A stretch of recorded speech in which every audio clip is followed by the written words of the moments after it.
composer David Rosenboom for a talk called Notation as Interface, Configuration Spaces, Translation Tools, and Multiple Nows.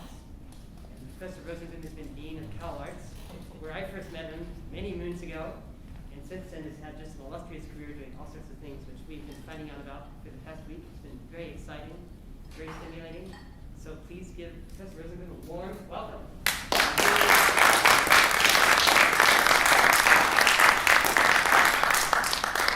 Thank you. I don't have a mic or anything, so if you need to move down to hear me, please do.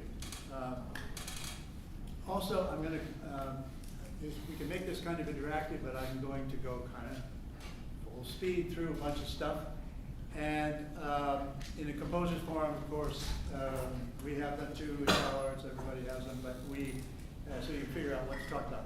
I decided to pick this idea about looking at notation from a little bit different perspective from what people might be used to, what I call notation as interface. I am interested in ways in which what we use notation for, kind of mimicking what you might think of as an interactive interface in a music system, where it's basically a window between whoever makes the notation and what I call the interactees, people who are interacting with whatever is on the other side of that interface. And so that means it can be a kind of dynamic thing, as well as what we traditionally think of as something that's relatively fixed. So I'm going to go through some examples of how I think about that compositionally, and we'll see how we get to 5:10, and then Steve is going to tell me to stop, and we can open this up for questions. So here we go. The first notation is actually from a piece from 1968 called "And Come Up Dripping," which is was commissioned by a great oboist named Lawrence Singer as an oboe and electronics duet. But we'll come back to that, or 2 or 10. So first of all, I have been using this term propositional music for a good 30, 40 years to describe my approach to composition, which is derived from model thinking, and I've used it in almost every presentation here so far. So if you've been to all those, you're probably bored with it by now. But it's an introduction to a kind of approach to composition that actually I can trace back to my time here as a student in the 60s, when I was having all kinds of conversations, particularly with Sal Martirano, James Burrell, Jared Hillard, and others, about what I call choose your universe. That is, going back to a certain kind of first principle whenever I'm ready to make a piece, maybe not every time, but and asking the question, to what is compositional attention going to be devoted in this piece? And then that opens up the whole world to what you might want to devote compositional attention to, and not presuming any of the extant traditional things that normally come up in compositional model thinking. Although that might be the things. It's about making those choices, and in making those choices, you also are becoming aware of what you are not going to devote compositional attention to, and how that might be interact. Or how that might affect the environment of the compositional process. So by compositional music, I talk about thinking in a kind of imaginative, investigative way, looking at something that interests you. It could be, in my case, something like a model of evolution, or something from cosmology, or something from the study of the brain, consciousness, or something from some acoustic phenomenon, something having to do with symmetrical and non-symmetrical acoustic phenomenon, like harmonic and subharmonic series. It could be anything like that. And then building a model that, like a scientist might build a model of something, but not with the idea that it's about proving a hypothesis.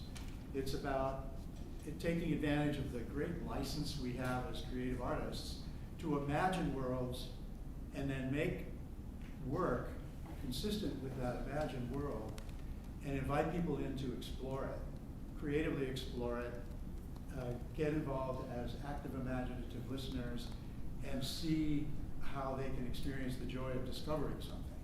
And to the extent that the model remains interesting, there continue to be discoveries. And when there aren't any more discoveries, then I discard it and go on and try to make up another one. So in my past, I've kind of done this, not for every piece, but maybe a series of pieces or things of that sort. And so I've been working on writing about it and trying to develop a kind of a narrative line, a through line of how it is developed, how it relates to philosophy and composition and art science mergers, which we're really exploring in this series in a very interesting way. So that's the background. So let's look at something. So let's look at some pieces. This is a piece I actually wrote in 1966 here. It was premiered in Smith Hall by then graduate students Al O'Connor and Bill Uhouse, who were great percussionists at that time, working with Jack McKenzie in his percussion studio, which apparently is still in Smith Hall from what I've learned. Anyway, they asked me to make a piece for them, and this piece involves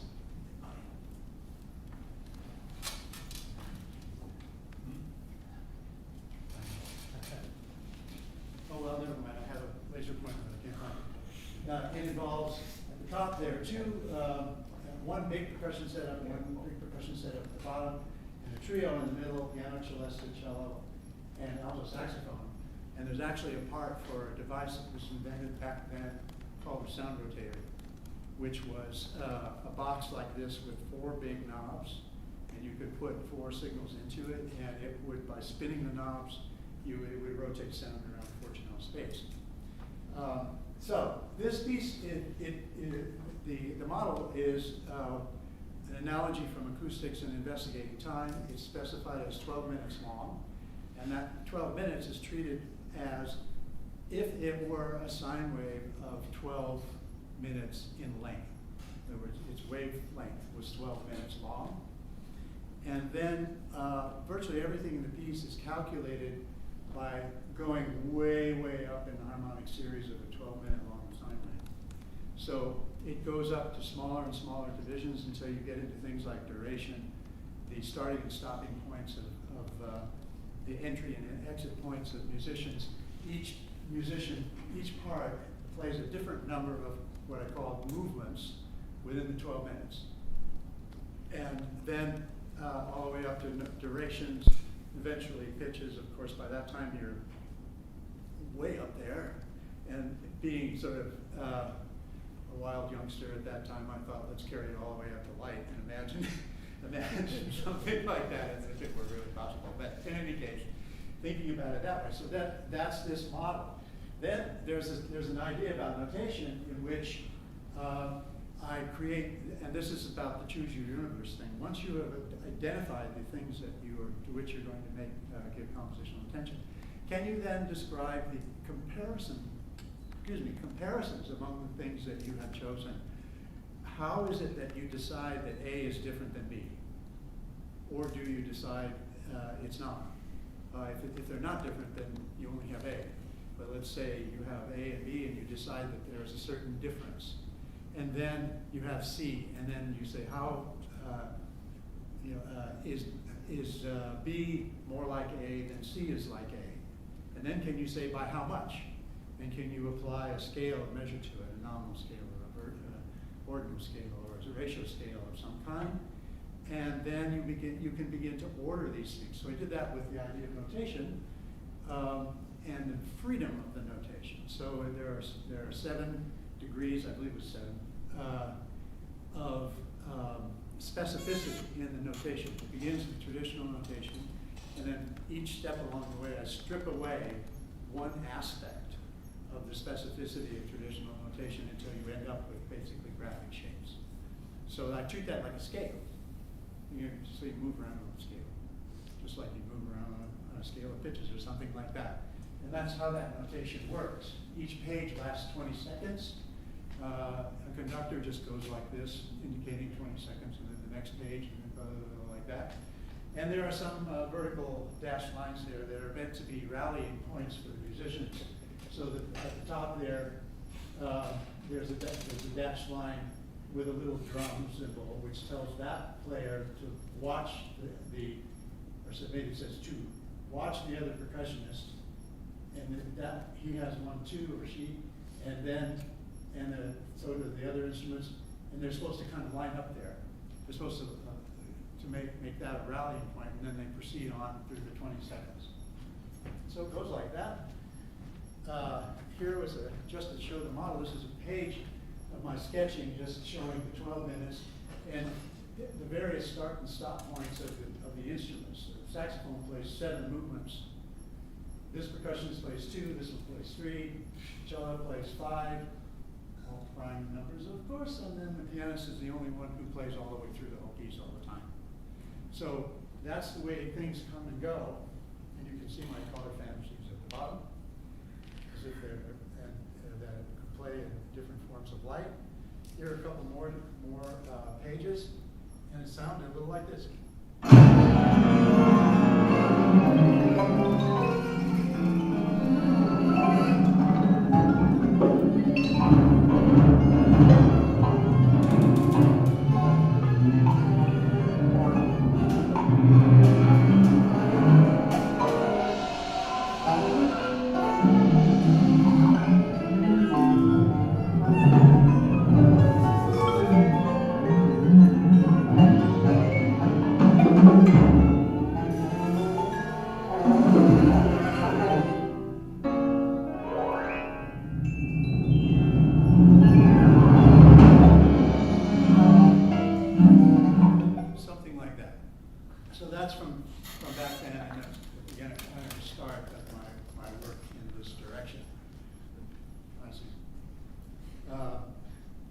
So I talk about musical configuration spaces, and I borrow that term from physics in a very free way.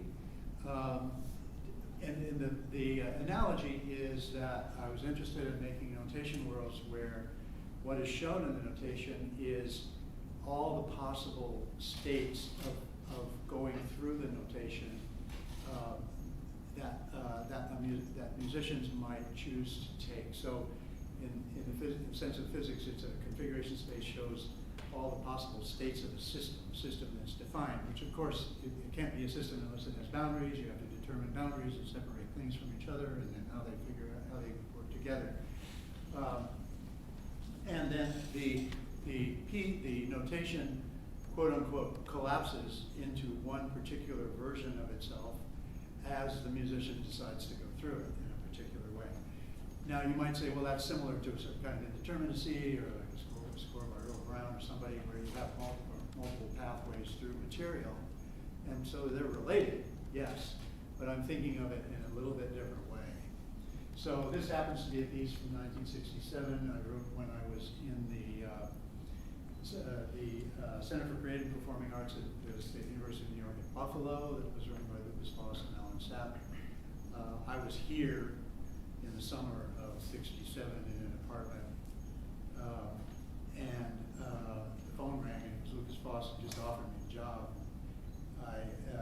Sal said, you can't pass that up. So I did. I left and I went there, and it was a good thing for my career because it took off and music was performed in New York a lot and so on. So this is a score that is 36 inches in diameter, so it's pretty big, like this disc. And not that big, but like this. And I wanted to make a notation that dealt with just raw sound qualities. And then the musicians who would play it would have to make those, or follow those sort of raw sound qualities and make them in any particular way. No, not any particular way, but a particular way that follows that. I also, for the first version of this, I made a dictionary that showed exactly what all the symbols mean for a set of instruments: trombone, flute, electric guitar, etc., And so each one had a dictionary of what all those symbols meant. Very impractical. Give it to musicians, and not only do they have to learn the notation, they have to memorize the dictionary. And then they learn to go through it. But I had people who were willing to do it. The trombone player was Stuart Dempster, and great, well, whatever. They were all wonderful, and they did it. And the way the symbols in each figure, whatever is at the vertex, you'll see there's a box or a circle. Those are symbols for the way a sound may start or stop. And then the symbols that go along the lines represent the way that the sound is to change as it goes from one place to the next. And those are specified. I have started a project assisted by one of my doctoral students at Cal Arts to actually generalize this and make a dictionary that does not relate to specific instruments, but just to the making of sound. So any sound producing source or medium could realize it. I had imaginary axes across that were across the circle and also rotated, different things that I chose to be parameters that determine how those figures look. The most obvious one is density, because it's more dense on the right than on the left. And I thought of it as kind of a continuum that I represented by the sort of infinity sign, or the cloverleaf sign, which looks like this, superimposed over the score. So I was thinking in terms of opposites. So black and white, and that the transition from one to the other, the two cancel each other out in the middle, and then they become more defined as you go from one side to the other. Quick question, is that right? Just is this anything like Stockhausen's plus minus? Well, I would say there's a relationship there, right? There's definitely a relationship, especially with the idea of the opposition pairings, which of course are part of plus minus. That piece is, you have to go through the sort of formula about how you create the realization of it that way. In this case, it's a matter of travel. It's about travel. So the overlay was rotated, so the musicians could rotate it. And then an ensemble was a way of coordinating an ensemble. So, and there could be a billion other ways to do it, but an ensemble makes a decision, about travel. So they might say, all right, we're gonna follow the circumference, and any figure that's inside the box can be played, and we're gonna spend 30 seconds inside each, or a minute, whatever, inside each box, and we're gonna make one traversal around the circle as a way of coordinating an ensemble. Or we're gonna make one cloverleaf path, or we're going to go around once and then two clover, you can decide, you can make decisions about how to pass through it. That was the idea. So it then sort of collapses itself. Here's a picture of an ensemble. That's Bill Duckworth, who was a student here, passed away some years ago, but at the same time I was. And that's his ensemble at Bucknell University, preparing to play it, very formally dressed. And but just there you can see how the size of the score in relation to a human being. It was written about in Renee Levine's book about the Buffalo Center called This Life of Sounds. Very fine book actually about all that happened at that place, which was amazing for a few years. And then I've also envisioned, what if this world became something like this? Could you suspend a musician in the middle of that ball and things go around? No, right? I've not done that, but and there it is.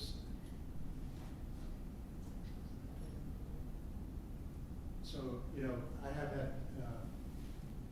haven't done much of this, but there are, of course, people who have experimented with notation and animation, using animation techniques to create score elements that change as the musician is watching it. It's a sight reading challenge, but I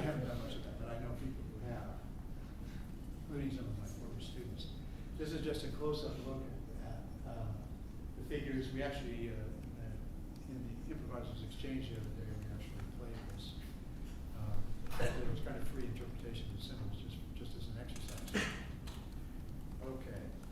But you can see it's about shapes, and I refer back here to Pierre Sever and the way in which he talks about simple and complex notes, actually, notes that have structure inside them, and how they can be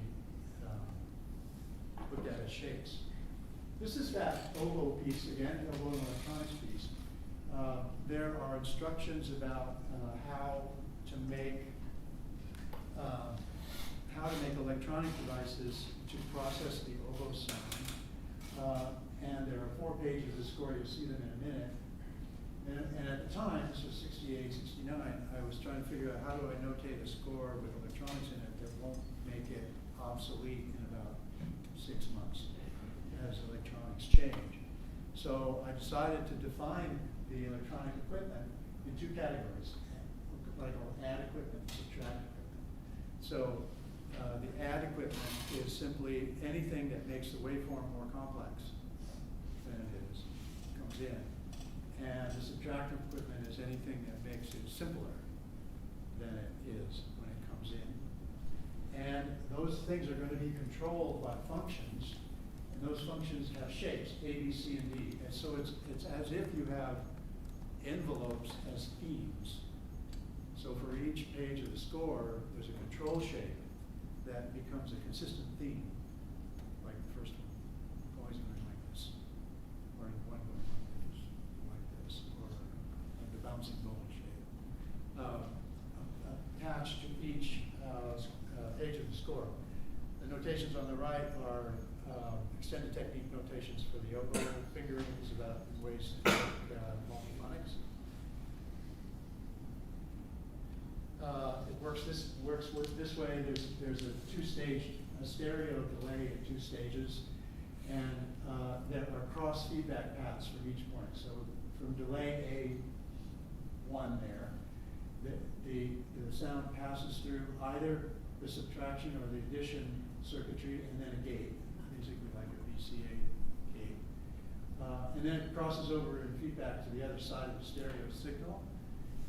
And then it goes to another delay, which goes back to the same side. And this happens in the other way with the other side. So the score then says the boxes, the black boxes are for the oboe, and the red circle stuff is for the electronics person. And the electronics person follows the oboe. So if the oboe decides to start in the upper left there, she or he would play that box, and the electronics person would start at the top. And then the short F, those are refer to the repetition rates of the functions and the length of the functions, which can be changed. And the little vectors there say, one says add A1 and gate A1 and B1. So that means turn on the addition circuitry for pathway A, for the first path, and then gate the A1 and B1. So, and then that applies until the end of the arrow, and then at the next point, turn on the addition circuitry for B, AP, etc. Each of those are instructions to turn different things on and off in the electronic feedback pathways. And the oboist makes one traversal around by playing the boxes that are tangent to the circle.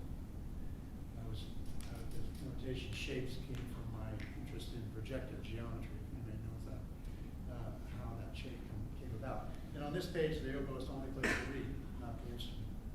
There's another one where there's quite a bit of improvisational freedom for the oboist.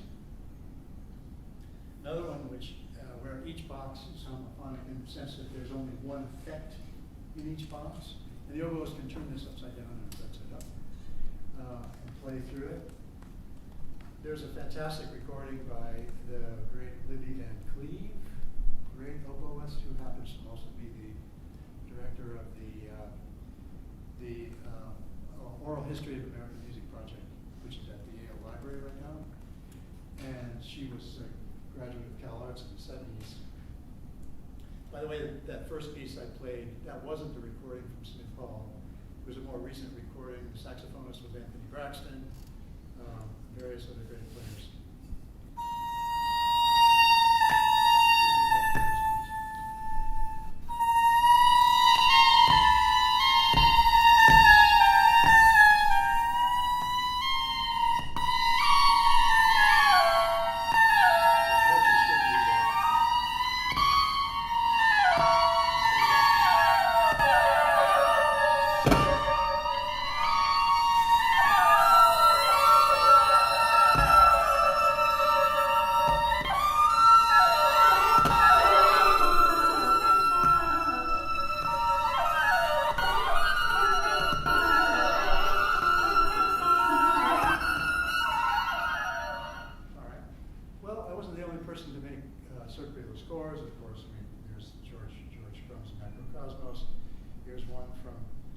Somewhere between 1678 and 1679. There's an interesting one that I discovered by Wanda Lado and Vishveshwara again, having recording what he called spiral music or closed groove symbol representations. And then here's another story of mine. This is from a piece for solo or multiple trumpets. And it's another configuration space. This is from 2003.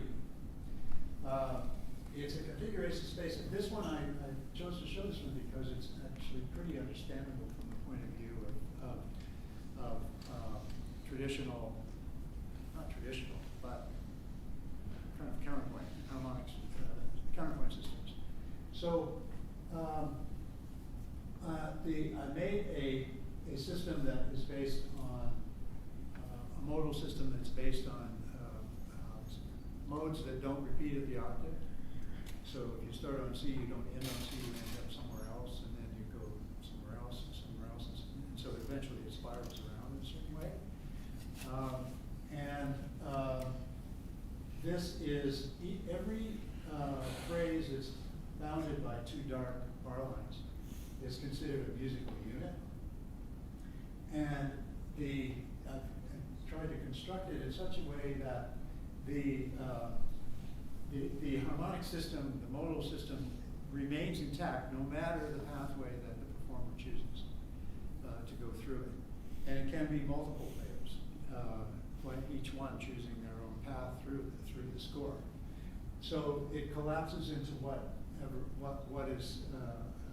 emerges from the choice of the players. Here's a little bit of the sound of that.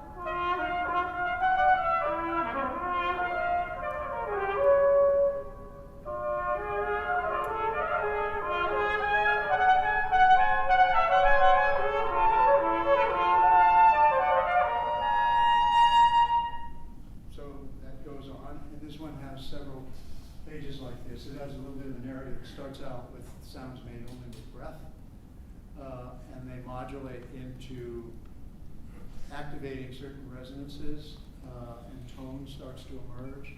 And after the tone emerges, then we go to the one we just heard, and it moves into another area where there are more sort of characteristic trumpet instrument-like sounds, and then it moves to another one here in which it has sort of rhythmic structure on the left side and a series of glissandi on the right that essentially bring breath back, but at this time it's granularized according to pitches.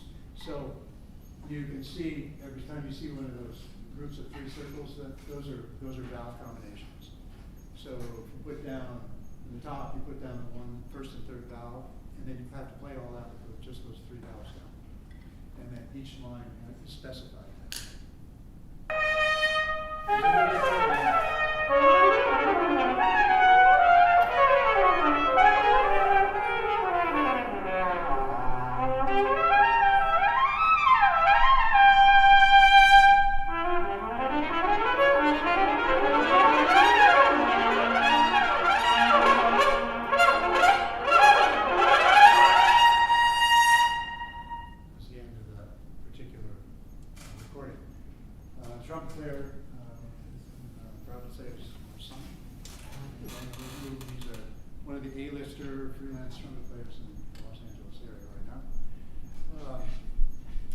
another one. This one was for piano. Wrote this for the pianist Vicky Ray. He's another LA contemporary music pianist. There. This one also has a number of different pages, and each group, each page is divided into 84 boxes, which has a symbolic relationship to the Tibetan Siddhas, and that's like, I won't go into all the sort of symbolic things there, but the structure of the score is such that there are symbols that you see there that specify certain kinds of sounds that the pianist may use to fill those boxes that don't have notation in them. And then you come to the notation, and generally the idea is entering from one side, and then in the various pages there are ways to move up and down in the middle, and coming out on this side, and then going back in, and then coming out and going back in. And each of its pages has a kind of different shape.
There's actually a tune, and I use certain transformation functions from the melodic and harmonic content of the tunes to make what I call transformations.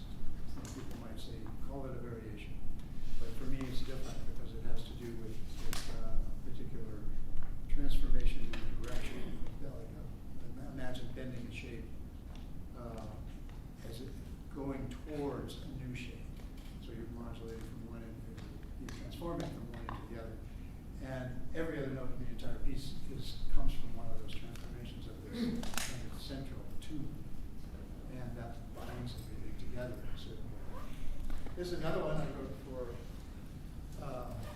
the wonderful Japanese contemporary pianist called Satoko Inoue, who's in Tokyo. She's performed a lot of music by people like what's his name? Kondo, and Luke Ferrari and various other interesting composers.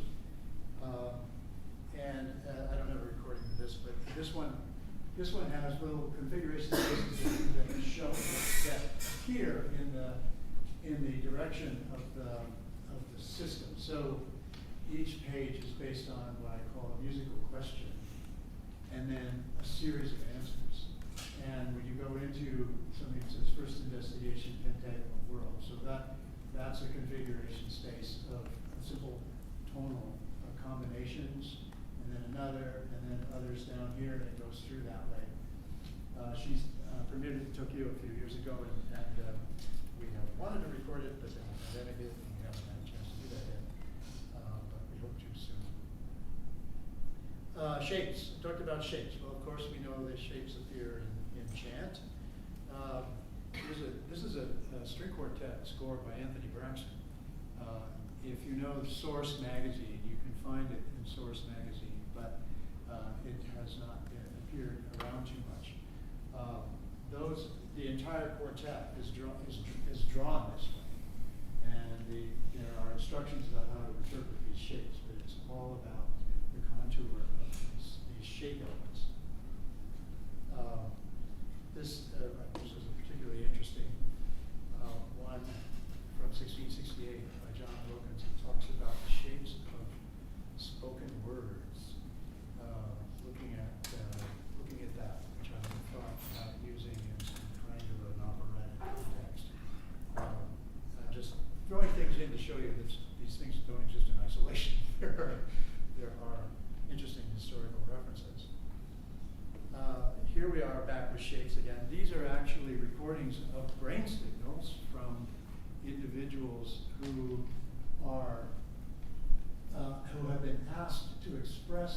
words as if like a method actor does, where a method actor tries to put themselves in a certain state, given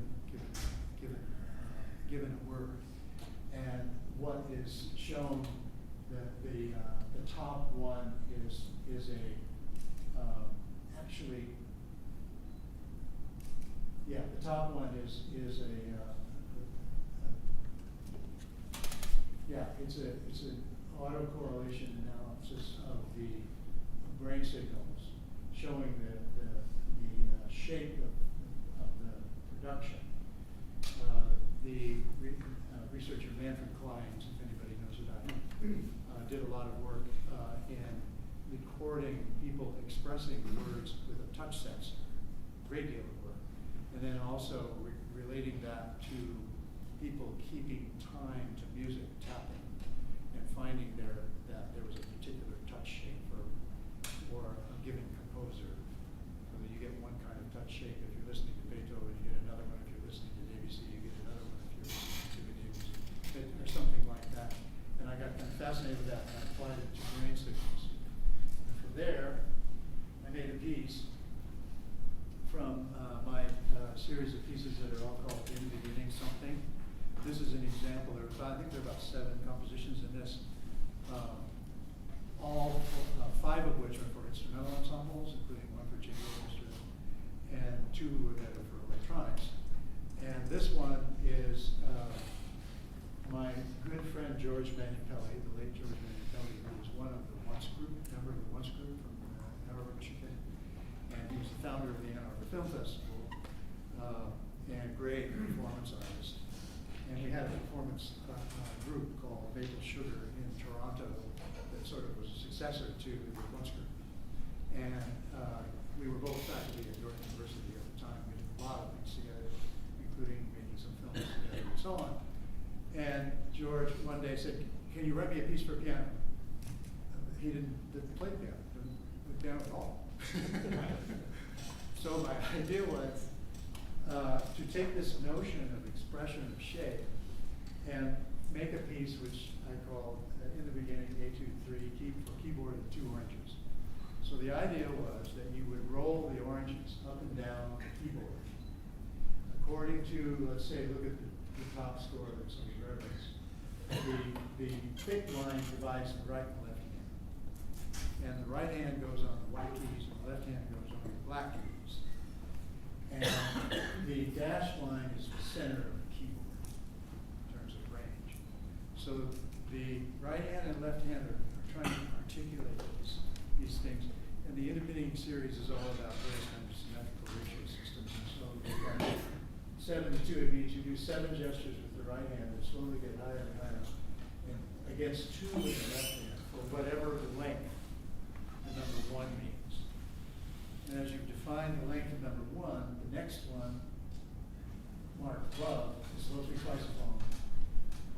And then back to 1, and then the humor one, which is particularly good for George, is 3 times as long. And so those shapes are all there. So you roll these. Now you don't use oranges because they break, and then you get juice all over the piano, which is fast. So you use rubber balls. And a bunch of people have played this. It kind of got popular amongst a series of pianists who decided to do this. It's very theatrical, of course, and you're supposed to be in the mood of the word, right?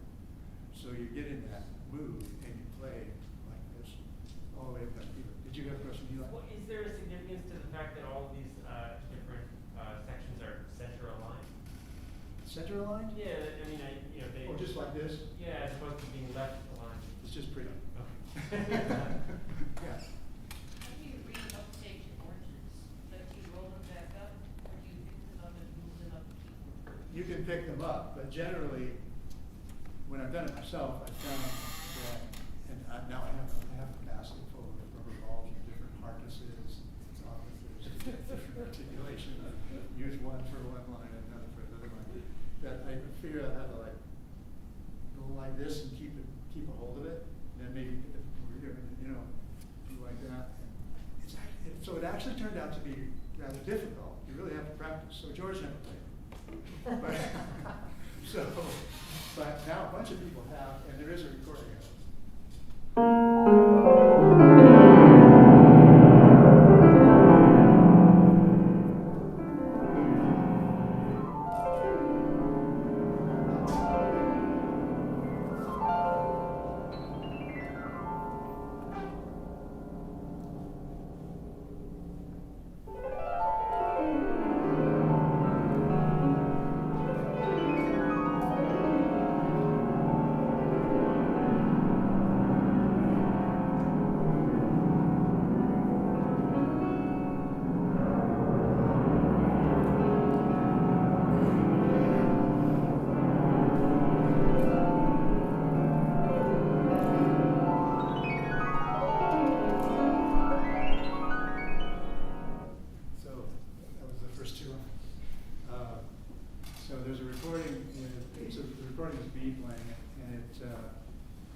Played through it twice on CD.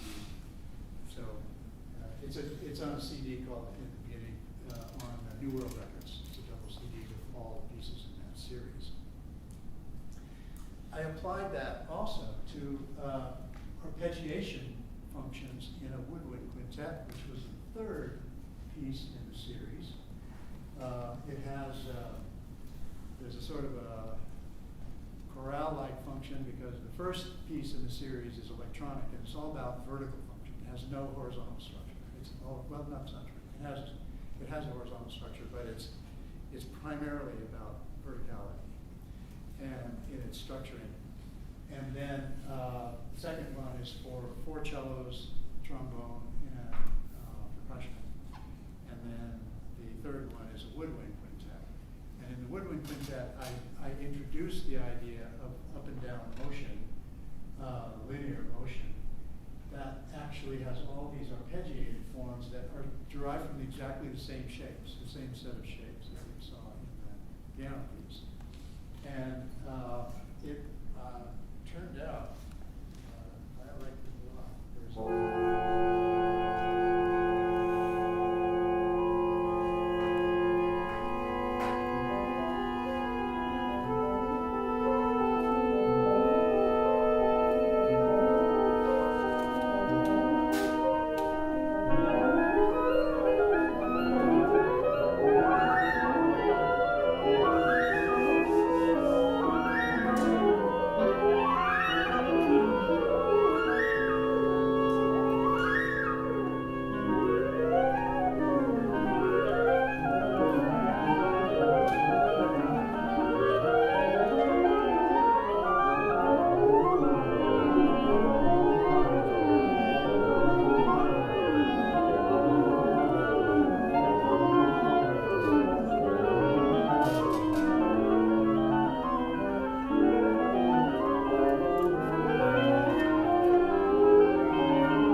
Simple harmonic, and then it gets very chromatic in the middle, and it turns to a more simple structure.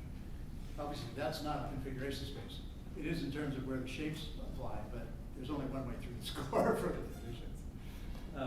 And then the last one in the series is for a chamber orchestra, and some of these things come back.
for a Bay Area trombonist, no longer with us, unfortunately, Toyoji Tomita or Peter Tomita.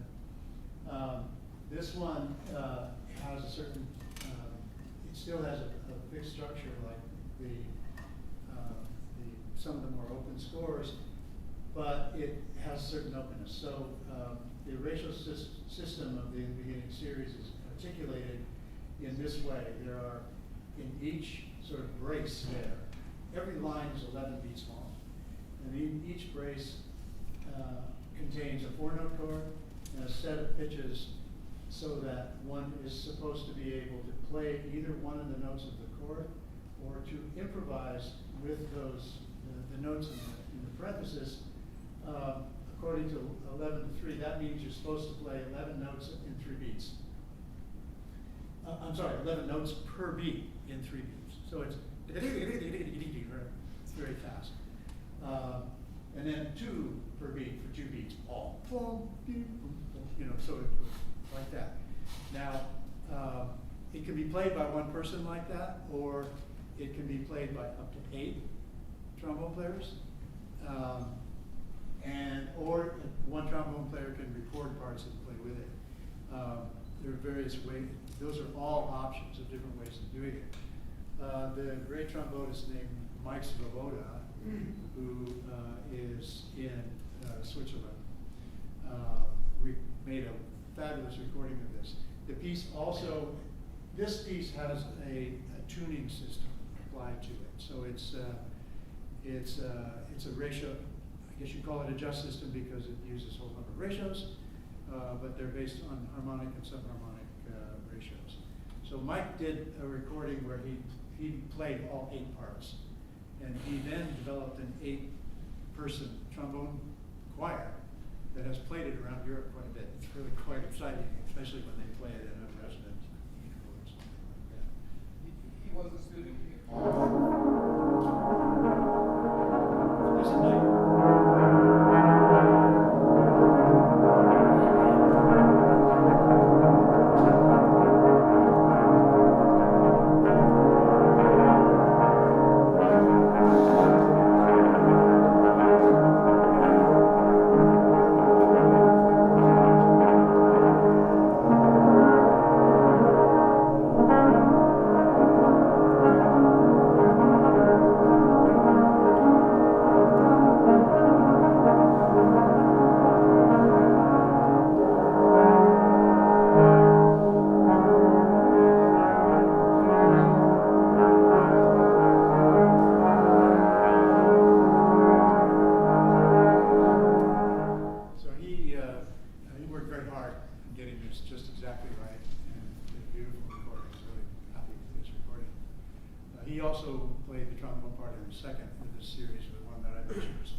This is a score from now this is about a different kind of modularity.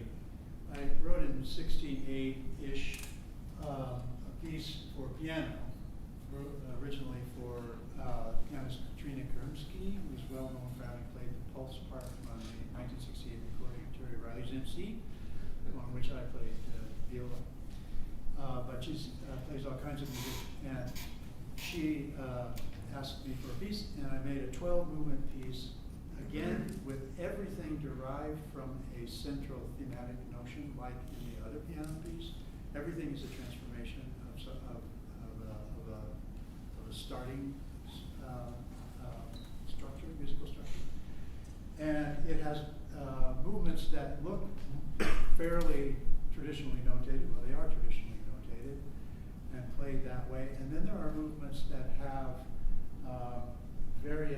offer the player various pathways through material. This is a piano score. It looks like an orchestra score, but it's actually a catalog of 12 transformations of a thematic line that is introduced in the preceding movement. The player is given the option of treating this like a zoetrope, as if every line were like a zoetrope spinning around, and you're looking through the slots, and you play one line, and you jump to another, and then you play another, and blah, blah, blah, and you go as you like, and you can come back and circle and So Katrina made a recording, well, her performances, she made a version of herself doing that, which she used in live performances. And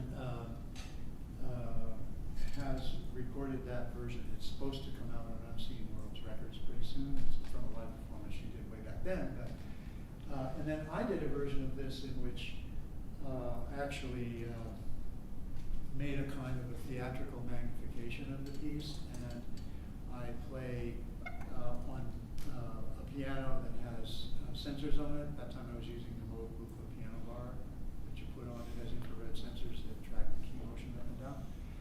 And then a disc lever.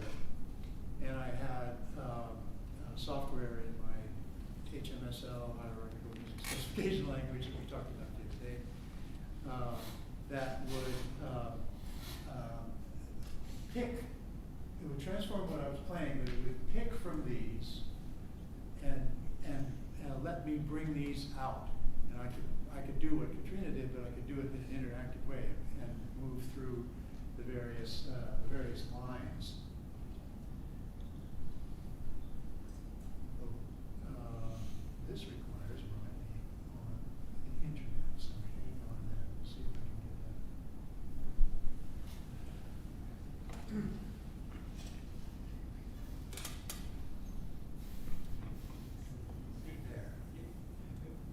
There. Let's see if this will work. This is just a selection.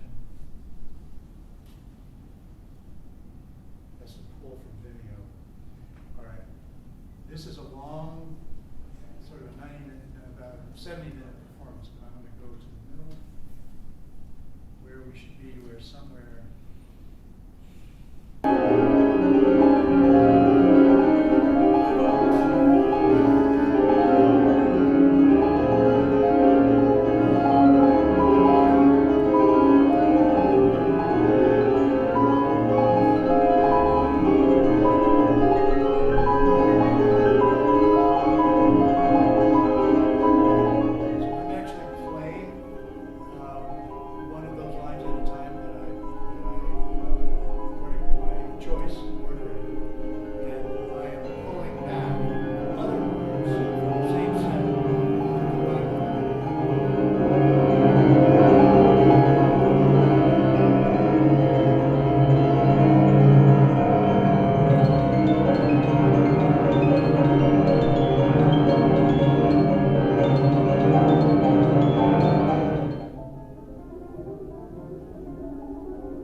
There were essentially dancers or movers or actors moving around on the stage. There were 12 of them, each with a video camera. It was directed by my collaborator, Travis Preston, who's a wonderful theater director. And their job was to capture various images. The piano had a lighting structure inside it, so it was inside, and they would capture images according to his direction. And then those images were being projected back in a kind of immersive environment by a video artist. More shapes. Just keep finding places where there are shapes. I won't go into seeing the time pass. So this is mine. This is from a piece called Zones of Influence, which is another concert-length piece. I wrote for percussionist William Wynan, and where all the instruments have sensors on them, and they're being connected to a computer system. And again, there are 5 movements in this concert-length piece, and the initial DNA of the musical material comes from 2 melodic shapes.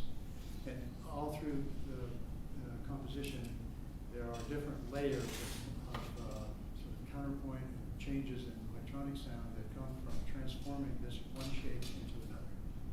And this is just a plot of all of the transformations of these shapes that happen in one movement. It's a movement where he plays 3 snare drums, only 3 snare drums, low, medium, and high. And there are 8 lines of electronic counterpoint that are modulated by his interpretation of the score, dynamic shapes and things like that. And so shapes and shapes and shapes.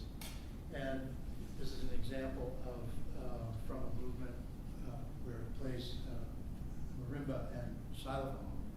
So the xylophone is used just to extend the marimba up. And this plots these 2 shapes. One is called the origin on the top left of the circle. One is called the target right here where the circle is. And these lines represent different pathways of bending the shapes one into another. And the difference between them is how much stochastic influence is inserted into the shape transformation routines to make them move further away from being similar or dissimilar to one or the other, and then back in again. It uses a kind of a correlation function. And so you get something like this.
Say the window is 5 notes long.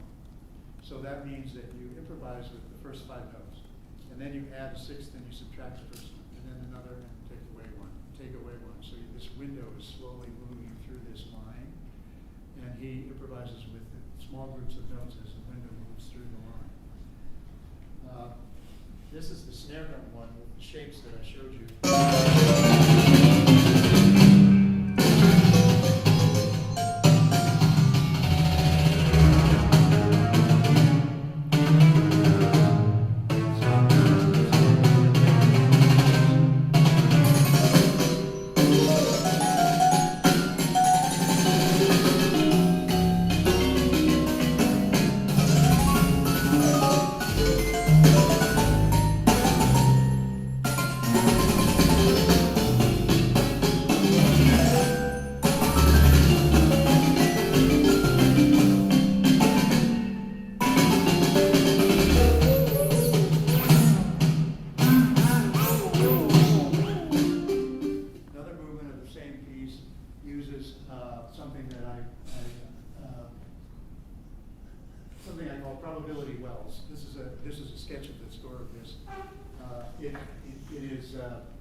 These are functions. There are 7 of them altogether in pieces. The first 4 that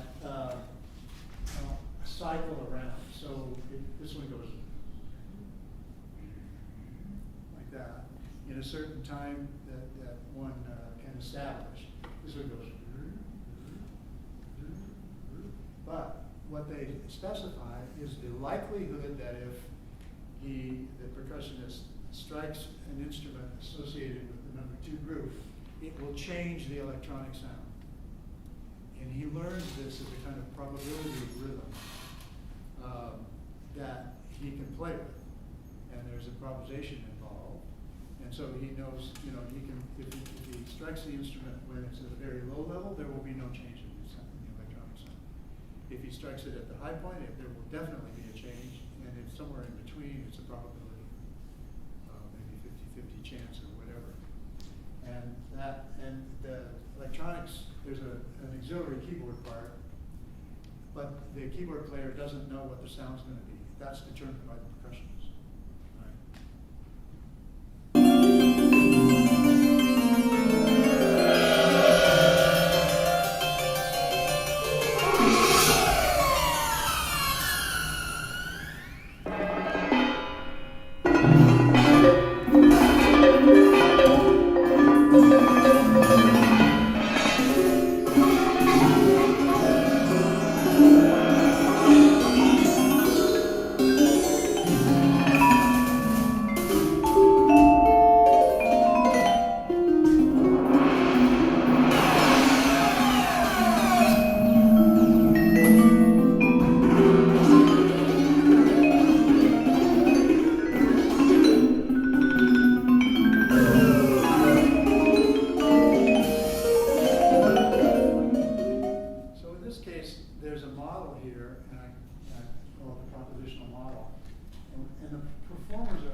Just treat it like an instrument, and you're playing it, and it does what it does. So that's kind of the relationship that I'm going for. This is another piece that has, in which there's an embedded, it's for violin piano percussion, in which there's a kind of an embedded transformation system again, and in this case, bending, making transformations of a pre-composed thematic idea, and it's this is just a mapping of a choral, what's called a correlation space, and also a mutual information mapping of how complex is the process needed to change one thing into another. Depends on how much mutual information they have, and so that's a technique that I use. Pushing ahead here because I know Steve is going to tell me to stop in about 4 minutes, and I don't have much there, but this is, you might like to hear just a second, a little bit of this piece.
ideas about time, which, I don't know if they're working with. That is, the idea that time is not a river, that it is not, that music, in fact, doesn't exist in time, it makes time. And thinking about time as something, as a granular phenomenon, with the idea of multiple independent memories, each with its own synthesized past and its future. And wondering about how these things might be thought of in musical structures as clouds of independent time manifestations. And that has manifested in a new recording that's just come out a month ago, a collaborative recording by myself and wonderful Sarah Bell Reed, who's a trumpet player and electronic musician. And I keep showing this everywhere because it's brand new, it just came out. Here's a little bit of the sound of it. This was done by she and I sharing sound objects with each other without talking in different parts of the world. We don't live in the same city. For several months during the pandemic, until we had something that resulted in that congealed into something we thought was very powerful, and then we decided, okay, now we will talk, and we're gonna release this as a CD, and here's one of the tracks, just a minute of it.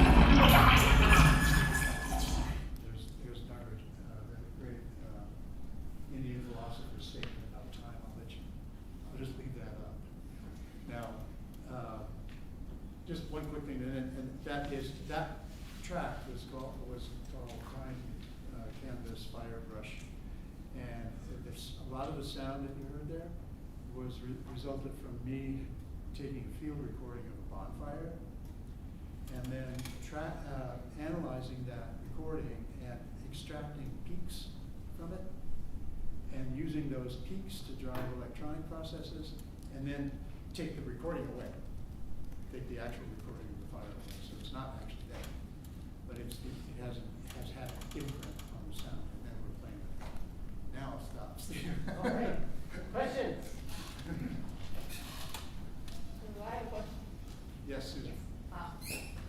So you spoke in the beginning about your intention, which is to use composition to show what aspects are going to be developed and which ones aren't. I mean, I'm saying it much worse, but you said it as a kind of an amplifier of the composer's intentions.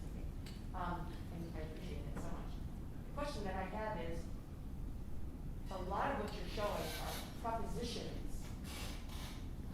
things. Okay. Almost constantly there's an as if implied in what you're saying, as if. Right. Great. So, but do you ever find that the listener has been left behind in a certain way, will be attributing a recurrent beat as, that's the drum, will be attaching the old meanings to the things that you're propositionally proposing? How do you ever find that you have to go back and kind of sweep up in order to go, no, that's what I learned. I try something and I'm very glued into what I'm intending, and then someone comes around and takes the wind out of my sails or whatever it is and says, wow, that was a really pretty sforzando that came and it reminded me of Puccini. And I go, no, I was not dealing with pitch. Okay, I just wondered what you had to say. Yeah, well, what I try to do in more greater or less success depending on the circumstances is to create a situation in which the listener is invited into a terrain that is ripe with the possibility of discovery. So I try to encourage the listeners not to be passive receivers, going to a concert hall, sitting back, and just being pelted with aesthetic bullets that they just receive and have no interaction with. not to denigrate any of the kind of music, but just to say that I try to encourage that notion so that it's like being a pioneer and you've entered a new mountainscape and no one's been there, and you haven't been there, and you discover this and you discover that, and you find a waterfall and you find a landscape that's interesting, and you participate in that sort of joy of discovery, and then you take away whatever you take away with it, right? So if the person enters that space thinking they have to understand it, then yes, they can get left behind. But that's not the point, right? It's the point is to not necessarily that you come away saying, I understand how that system works or how that proposition works. You may not, right? But you've wandered around in this world. It's just like wandering around in the real world. How does the real world work? We have no idea. So, but yet we try to study it and we try to take things from it and so on. So I endeavor to make those kinds of circumstances maximally comfortable for people to engage that way. So that's kind of the best I can do. Thank you. Yeah. You talked at the end about like new ways of thinking about time or considering time to your pieces. Have you ever thought about going back to older works and considering those new modes of time with respect to the models and universes you've already created? By older works, you mean older works of mine? Yeah. Yeah. Yeah, I do. I haven't gone back and redone pieces, although there are some, like that first circular score, that I want to redo that one to make it more generalized, you know. But with respect to time, I would probably want to spend my time on making new work more than redoing old work. Let the old work be, live its life, right?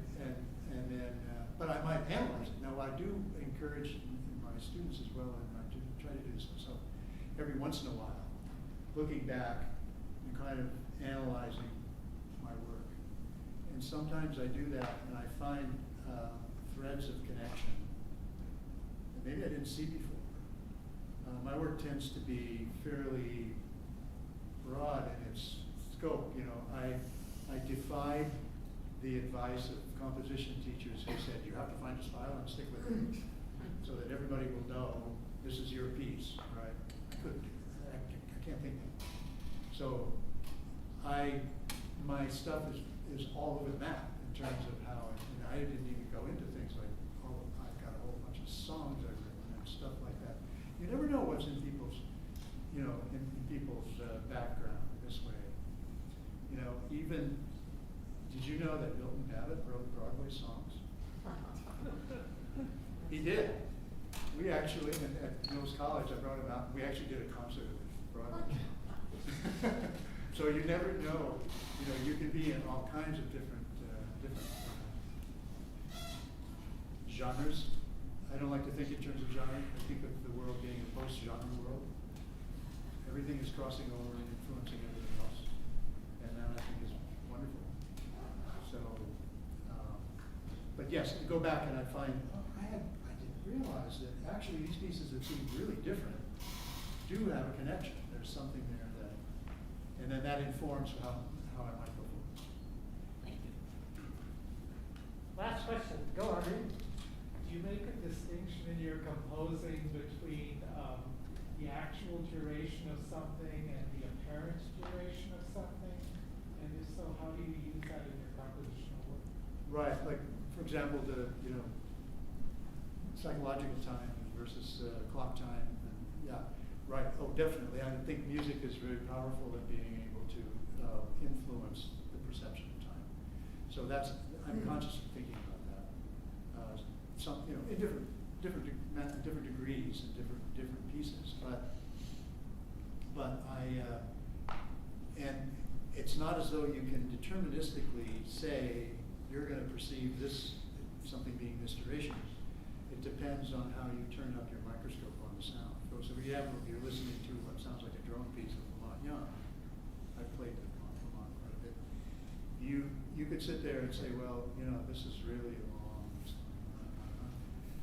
And But if you get deeper and deeper into the micro variations of what's going on, as people playing different chords or even unisons come in and out of phase, and you have harmonics come in and out of reinforcement as a result of that, it ends up being all this activity in the high harmonics. So you turn up you look at it closer, and it's really active, and that means that you're going to perceive time differently as well.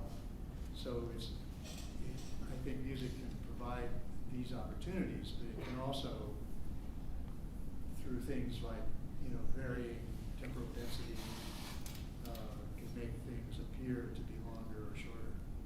So that's a conscious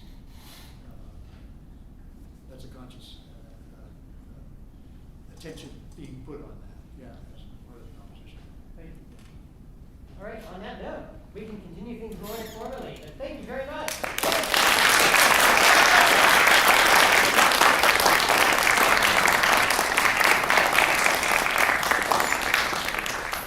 Thanks for listening. I could have spent the whole time on one piece. I decided to just go through a bunch of them.